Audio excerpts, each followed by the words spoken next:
Ray is one of the few Australian journalists I know who really genuinely has an international career and is quoted all around the world.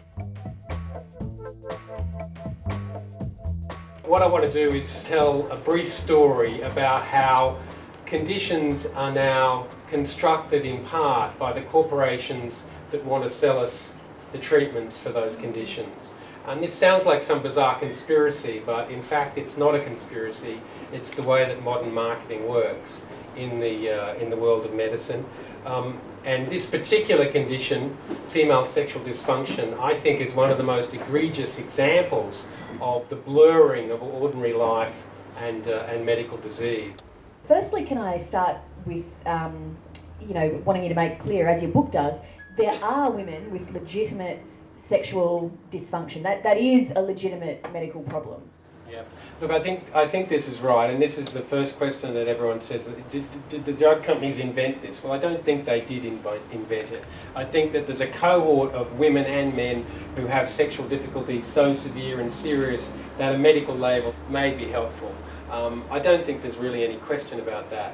But I think what we've seen, though, is an attempt to really broaden the reach of this condition.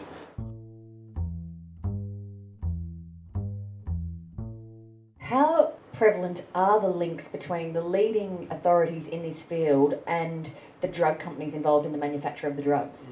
Look, sadly, that they're extensive. There was a big conference in Atlanta a few years ago that I went to in 2004, a big sex conference.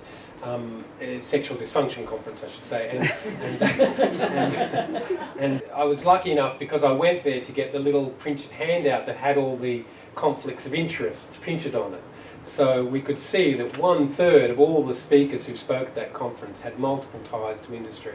In a world where resources are finite and there's only limited government funds for medical research and there's fierce competition among scientists for the research dollar, aren't researchers and scientists absolutely dependent on drug companies and industry being involved in the research process? And as someone who was researching in that area, wouldn't you be thrilled if somebody came along and said, I'm going to give you $1 million to study this issue? Absolutely, absolutely. And that happens not just in sexual dysfunction but across the board. And I think there's a couple of things here. You mentioned research. And yes, there's a legitimate argument for drug companies funding research, outside researchers.